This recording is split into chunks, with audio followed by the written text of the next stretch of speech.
ఆదిలాబాద్ జిల్లాలోని పెన్గంగా నదిపై నిర్మించిన చనాక కోరట ప్రాజెక్టును సీఎం రేవంత్ రెడ్డి ఇవాళ ప్రారంభించనున్నారు. దీనిని తెలంగాణ మహారాష్ట్ర భాగస్వామ్యంతో నిర్మించారు. 23 గేట్లతో చనాక కోరట బ్యారేజ్ నిర్మాణం పూర్తయింది.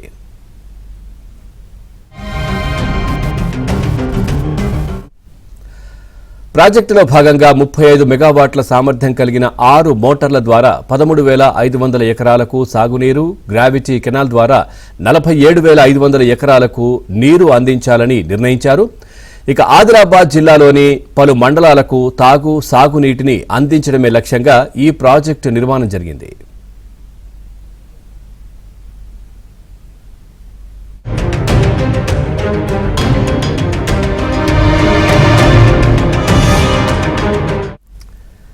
బీఆర్ఎస్ ప్రభుత్వంలో సరిపడా నిధులు విడుదల చేయకపోవడంతో వినియోగంలోకి రాలేదు. కాంగ్రెస్ అధికారంలోకి వచ్చాక ఈ ప్రాజెక్టుపై దృష్టి పెట్టింది, పనులను వేగవంతం చేసింది. సీఎం రేవంత్ రెడ్డి హత్తిఘట్ వద్ద పంప్ హౌస్ను ప్రారంభించనున్నారు.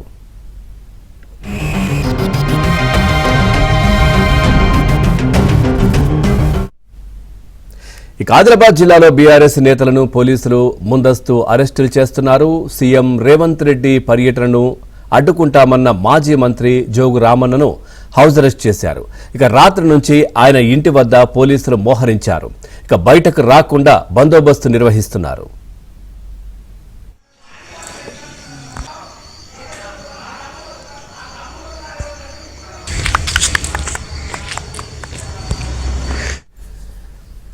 ముఖ్యమంత్రి రేవంత్ రెడ్డి పర్యటన, ముందస్తు అరెస్టులు, బీఆర్ఎస్ నేతలకు సంబంధించి పూర్తి డీటెయిల్స్ మా కరెస్పాండెంట్ మాంతయ్య అందిస్తారు. మాంతయ్య, పూర్తి సమాచారం ఏంటి? ఈరోజు సీఎం రేవంత్ రెడ్డి పర్యటన నేపథ్యంలో రేవంత్ రెడ్డి పర్యటన అడ్డుకుంటామని చెప్పి బీఆర్ఎస్ ప్రకటించింది. దీంతో ఆదిలాబాద్ జిల్లాకు సంబంధించి మాజీ మంత్రి జోగు రామన్నను రాత్రి నుంచే పోలీసులు హౌస్ అరెస్ట్ చేశారు. పార్టీకి సంబంధించిన నాయకులను పోలీసులు అరెస్ట్ చేస్తున్న పరిస్థితి కనిపిస్తోంది. ఎందుకంటే గత ఎన్నికల్లో, అసెంబ్లీ ఎన్నికల ముందు ప్రజలకు ఇచ్చిన హామీలను నెరవేర్చడంలో రేవంత్ రెడ్డి విఫలమయ్యారు కాబట్టి తమ పర్యటన అడ్డుకుంటామని చెప్పి మాజీ మంత్రి జోగు రామన్న ప్రకటించారు. దీంతో వాళ్ళ ఇంటి దగ్గర పోలీసులు మోహరించి బయటకు వెళ్లకుండా గస్తీ కాస్తున్న పరిస్థితి కనిపిస్తుంది.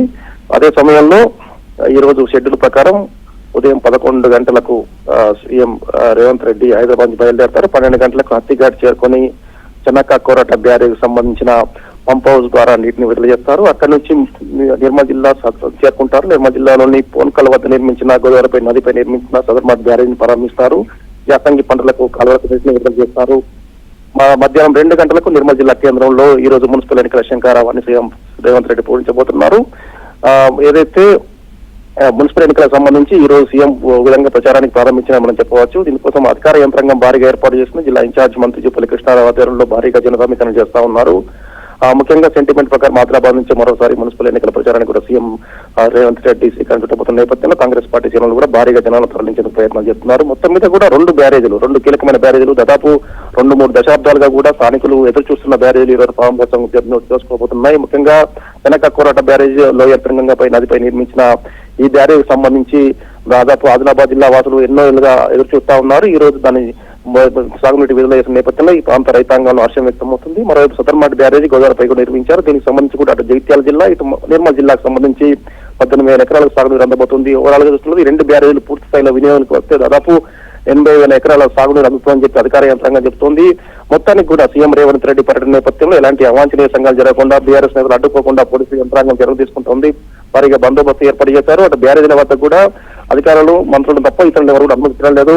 బహిరంగ సభ ద్వారా ఈ రోజు సీఎం రేవంత్ రెడ్డి ఏం చెప్పబోతున్నారో ఆసక్తికరంగా మారింది. ముఖ్యంగా మున్సిపల్ ఎన్నికల శంఖారావం 2-3 రోజుల్లోనే మున్సిపల్ ఎన్నికల సంబంధించిన షెడ్యూల్ కూడా వెలువడబోతుందని వార్తలు వస్తున్నాయి. ఈ నేపథ్యంలో ముఖ్యమంత్రి ఈ రోజు సభలో ఏం ప్రకటిస్తారో కూడా ఆసక్తికరంగా మారింది. కావాలి. Right, thank you Manthaiah, thanks for the updates.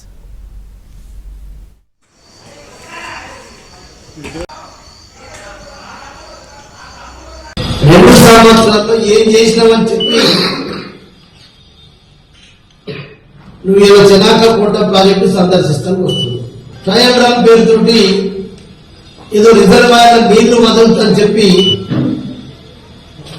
మళ్ళొకసారి ఎంపీటీసీ జెడ్పీటీసీ ఎన్నికల సందర్భంగా మరొకసారి ఆదిలాబాద్ జిల్లా రైతులను మోసం చేయడానికి వస్తున్నావా? 2 సంవత్సరాల్లో నయా పైసా ఇప్పటికీ చనాక కోట ప్రాజెక్టు పెట్టలే. ఏ మొహం పెట్టుకుని వస్తున్నాం అని చెప్పి జిల్లా బీఆర్ఎస్ పార్టీ అధ్యక్షునిగా రేవంత్ రెడ్డి గారిని కాంగ్రెస్ పార్టీ ప్రభుత్వాన్ని ప్రశ్నిస్తారు.